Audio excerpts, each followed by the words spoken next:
My name doesn't come up much in this story, which is strange considering how many strangers ended up knowing it before I ever told them who I was. I lived alone in apartment 14C at the Bell Meadow complex, a 6-story building downtown with a keypad lobby door, a small package room off the entrance, and a maintenance staff that rotated often enough that I never learned most of their names. I'd moved in 2 years earlier after a breakup, liked the location, liked that the rent came with a gym I never used, and a lobby camera that made me feel a little safer walking in late from work. For most of that time, nothing about the building gave me a single reason to think twice about it. The first thing I remember clearly happened on a Tuesday in June. A delivery man showed up at my door around 6 in the evening, holding a package I hadn't ordered, addressed to me, from a company I didn't recognize. He was polite, apologized for the mix-up when I told him it wasn't mine, made a small joke about warehouse errors, and left. I didn't think about him again until 3 weeks later, when a different delivery arrived. Same building, different courier company on the label, and the man standing at my door had the same easy laugh, the same habit of glancing past me into the apartment while he talked. I brushed it off both times. Delivery workers cover wide routes. People look similar. I had bigger things going on that summer, a promotion I was chasing at work, a friend going through a divorce who needed a lot of my time, and a stalker showing up twice with the wrong package wasn't anywhere near the top of my list of concerns. The building sent an email in July announcing scheduled maintenance inspections for smoke detectors, unit by unit, over a 2-week window.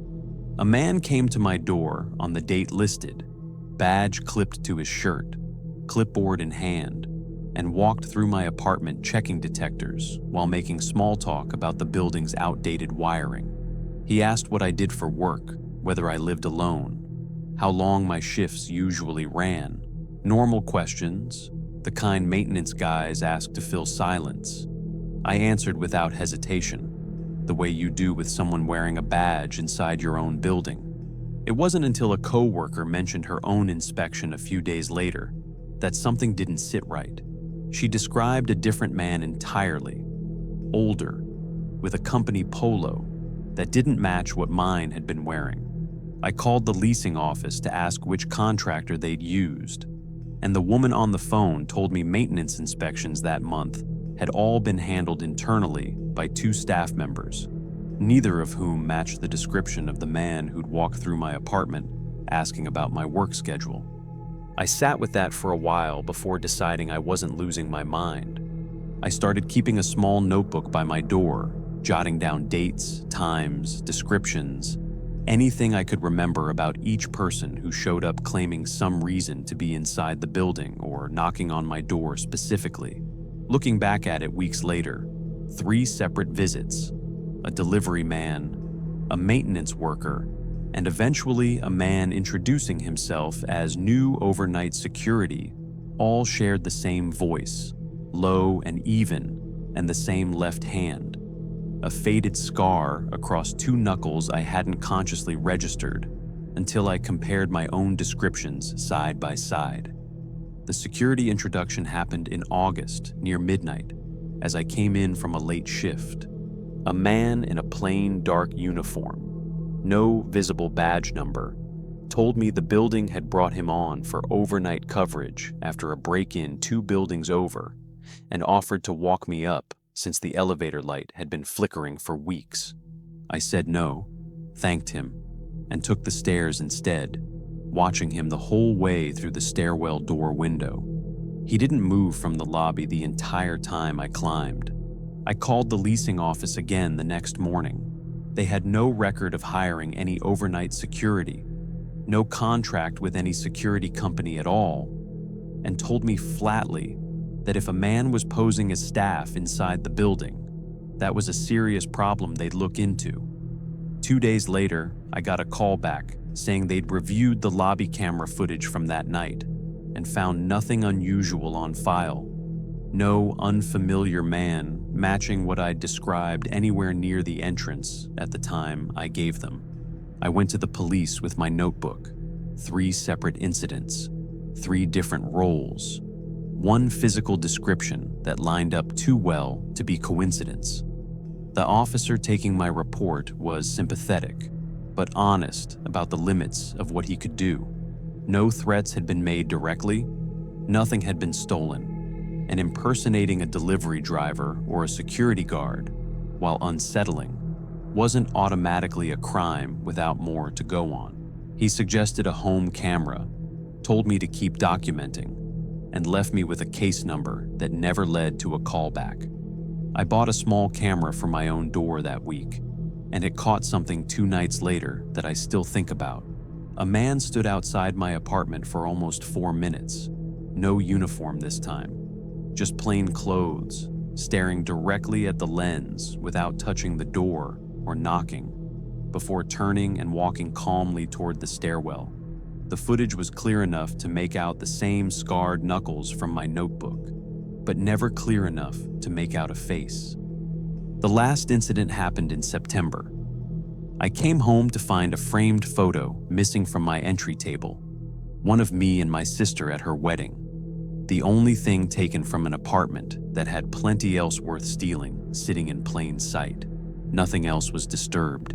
The door showed no signs of forced entry, same as every other time. I moved out before my lease was up, ate the penalty, and didn't leave a forwarding address with the building.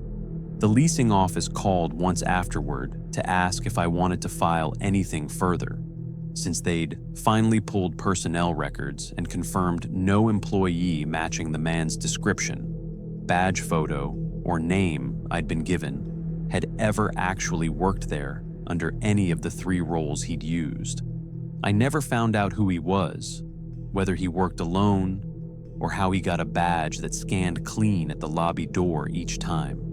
I live somewhere else now, somewhere with an actual doorman who checks ID, and I still flinch a little whenever a delivery arrives that I didn't order, holding my breath until I see a face I don't recognize from anywhere at all.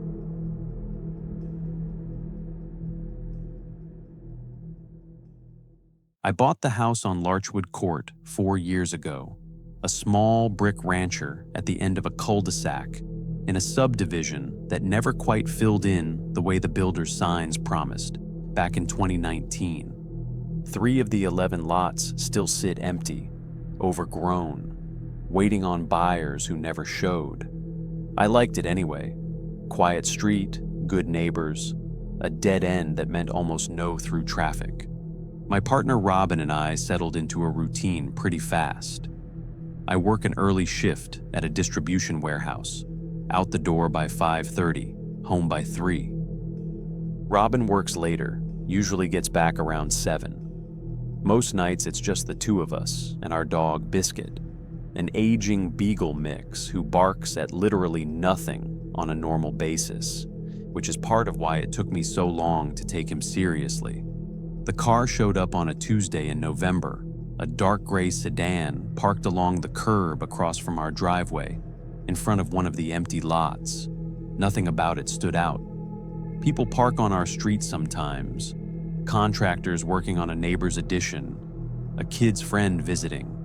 I didn't think about it again until I noticed it still sitting there Thursday morning. Same spot, same angle, like it hadn't moved an inch in 2 days. I mentioned it to Robin over dinner, more as a passing comment than anything else. She looked out the window, went quiet for a second, and said it gave her a bad feeling. Something about how empty it looked, how nobody ever seemed to get in or out of it. I laughed it off, told her it was probably somebody's second car or a for sale listing nobody bothered posting a sign on. She didn't push it, but I remember she kept glancing at the window the rest of the night. The car disappeared for 4 days after that, and I honestly forgot about it. Then it came back the following Monday, same spot, and this time Biscuit wouldn't settle. He stood at the front window for almost 20 minutes straight, low growl, hackles up, staring at a car that wasn't doing anything at all. Robin brought it up again, said maybe we should call someone about it. I told her dogs bark at squirrels too. By the second week, I'd started keeping track without really admitting to myself why. The car was there most nights, gone most days. Always empty when I checked. No one behind the wheel, no one walking away from it. No lights ever on inside. One night, I got a good look at the plate under the street lamp and wrote it down on a receipt in my kitchen drawer. Half a joke, half something else. 3 nights later, I looked again. Same make, same color, same spot, down to the same angle against the curb. Different plate. I checked the number against what I'd written down, and it wasn't even close. Different state entirely. I sat with that a long while before I told Robin, and when I did, she didn't seem surprised at all, which bothered me more than the car itself did. Our doorbell camera caught something on a Thursday around 1 in the morning. A person, hood up, standing at the edge of our driveway, not moving toward the house, not moving away, just standing there for 6 full minutes, according to the timestamp, before walking off toward the sedan and driving away. The footage never showed a face, just a shape and a slow, unhurried walk that matched nothing I could place. I called the police the next day and gave them the plate numbers I'd written down. An officer called back 2 days later and told me one of the plates had been reported stolen off a different vehicle months earlier, and the other belonged to a rental car returned to an agency across the state. No current renter on file. He said patrol cars would swing by our street more often for a while. The next Sunday, our package went missing off the porch. Not stolen exactly, just moved. It turned up 2 days later, sitting neatly against our garage door, the box unopened, but the shipping label peeled halfway off and stuck back down crooked, like someone had checked our name and address before deciding to put it back. That's when I stopped brushing off what Robin had been saying since November. We started locking the car doors during the day, keeping the porch light on all night, and I began walking Biscuit past the sedan on purpose whenever it showed up. Close enough to get a look inside. It was always empty, always clean, no fast food bags, no personal items, nothing that told me who owned it or why they wanted to sit outside our house at night doing nothing. The last time I saw it was a Wednesday in December. I came home from a late errand around 11, and the sedan sat in its usual spot. And this time, someone was standing beside it on the driver's side, facing our house, not moving. I didn't get out of my car. I sat in the driveway with my hand on the horn for almost a full minute until they finally turned and got in, pulling away slow, no headlights on until they'd cleared the end of the street. I called the police again that night. By the time a car showed up, the sedan was gone and didn't come back. Not that week, not the month after. Robin still checks the street out the front window most nights before bed. An old habit now. Biscuit still won't settle near that window sometimes, for no reason I can point to. I talked to our neighbor Denise a few weeks later, mentioned the whole thing since she'd lived on the street longer than anyone. She told me the family who'd owned the empty lot across from us had put it up for sale years back, after some falling out nobody ever explained fully, and that a man used to park there sometimes, even after the sale fell through, like he still thought he had some claim to the land. She didn't know his name. Said he stopped coming around eventually, long before we moved in. I don't know if that man is the one who sat outside our house all those nights, or if it was someone else entirely, or if the 2 plates on the same car ever connected to a single person at all. I still glance at that spot along the curb most nights out of habit, and some part of me is still waiting to see if that car ever comes back.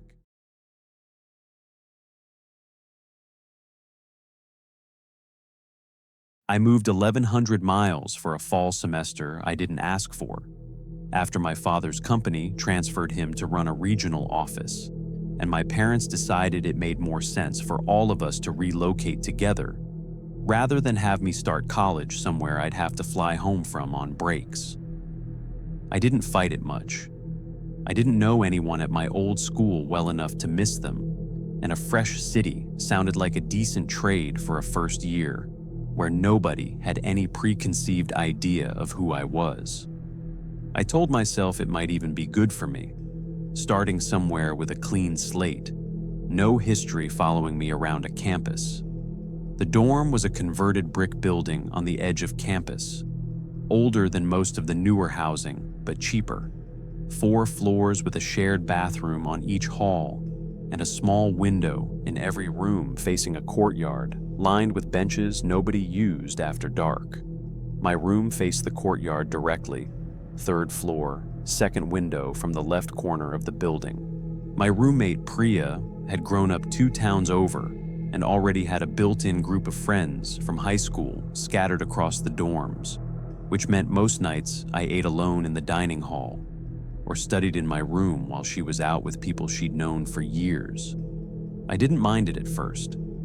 I figured friendships would come eventually, the way they always do once classes settle into a rhythm, and you start seeing the same faces in the same seats week after week. The first 2 weeks pass the way new places usually do before you've settled into any real routine. I went to class, learned which dining hall had decent coffee and which one didn't, and started splitting my study time between 3 different coffee shops within walking distance. None of it stood out as anything worth mentioning to anyone, not even in the handful of calls home where my mom asked how I was settling in. The first time I noticed the person outside my window, it was close to midnight on a Thursday, maybe 10 days after move-in. Someone sat on one of the courtyard benches facing my building, still enough that I only caught them because a street lamp lit the bench directly while everything else stayed dark. I didn't think much of it. People sit outside dorms at odd hours all the time, on the phone, avoiding a roommate, waiting on someone who never shows. I closed my blinds and went to sleep without giving it a second thought. I saw them again 2 nights later. Same bench, same posture. Hood up, despite it being a mild enough night that I'd walked back from the library in just a sweatshirt. This time, I watched a little longer before closing the blinds, long enough to notice they weren't on a phone at all, weren't doing anything except sitting there facing my window specifically, out of maybe 40 windows lining that side of the building.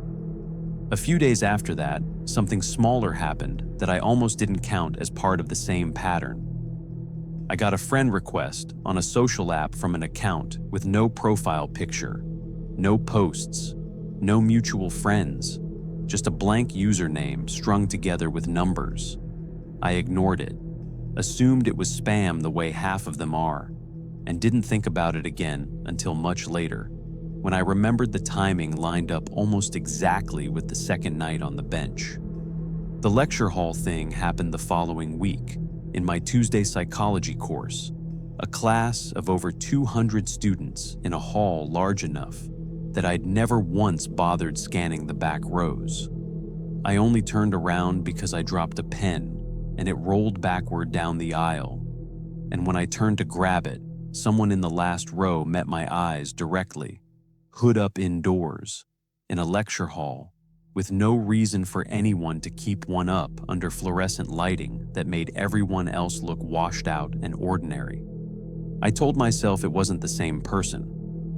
Plenty of students wear hoods, plenty sit in the back to avoid getting called on, and a 200-person lecture is exactly the kind of place a stranger's face starts blending into everyone else's after enough weeks. I didn't turn around again for the rest of that class, though I wanted to, and I spent most of the lecture only half listening to a professor talk about conditioning experiments I couldn't focus on. The cafe was the part that stopped feeling like coincidence. I studied at 3 different places that week, on 3 different days, at different times of day, and each one had the same person sitting at a corner table, hood down this time, face angled toward a laptop that never seemed to actually be open or doing anything.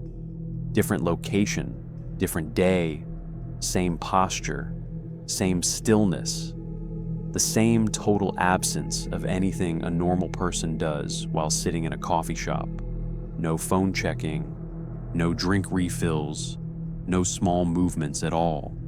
I mentioned it to Priya that night, half expecting her to tell me I was overthinking a string of unrelated strangers. Instead, she went quiet, then said out loud what I hadn't wanted to say myself, that it sounded less like bad luck and more like someone following me on purpose, choosing where I'd be before I even decided to go there. She came with me the next day, mostly out of curiosity, and saw them herself, sitting in the same corner of a fourth cafe we hadn't been to before, which meant either they'd guessed correctly where I'd go next, or they'd been tracking my habits closely enough to know my patterns better than I knew them myself. Priya didn't say much on the walk back to the dorm, but she kept glancing over her shoulder the whole way, which she'd never done before that day. I decided to confront them directly, with Priya standing a few feet back near the door, because I couldn't stand another night wondering if I was imagining an entire pattern out of nothing.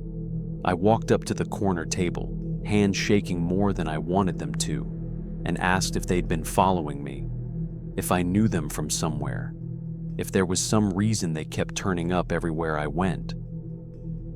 They looked up at me slowly, calm, almost bored, before claiming they had no idea what I was talking about and had never seen me before in their life. Then they stood up, left their coffee untouched on the table, and walked out the front door without hurrying at all. By the time Priya and I got outside, the street in both directions was empty. No car pulling away, no one on foot far enough off to explain how fast they disappeared into a street with only 2 directions to go. We reported it to campus security that same afternoon, gave a full description, mentioned the lecture hall, the courtyard bench, and 3 different cafe names, along with rough times for each sighting. An officer pulled footage from around campus for us the next day and told us, apologetically, that none of the exterior cameras near my dorm showed anyone matching that description, sitting on any bench over the past 2 weeks, and that the lecture hall didn't have cameras installed at all. He said without a clear photo or a name to run, there wasn't much of an actual lead to work with.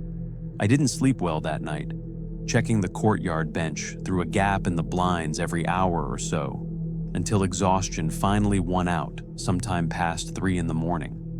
When I woke up a few hours later, there was a piece of paper lying just inside my door that hadn't been there when I'd fallen asleep, slid through the narrow gap at the bottom sometime while I was out.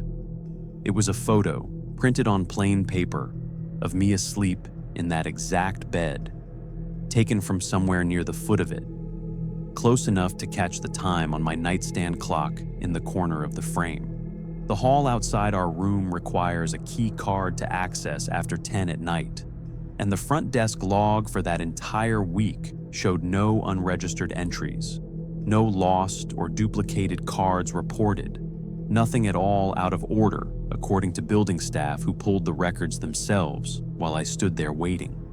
I switched dorms within the week, paid the transfer fee myself rather than wait on paperwork to clear, and didn't tell anyone besides Priya and campus security where I'd moved. I deleted the social account that had gotten the strange friend request, blocked it first, though I never checked whether the account disappeared afterward or just sat there blank the way it had been before. I still don't know how someone got into a locked hallway to stand at the foot of my bed without a single log entry showing they'd ever been there, or how they knew my name before I'd said a single word to them across that cafe table. Some nights, studying alone in a new dorm across campus, I still catch myself checking whatever window is nearest to me.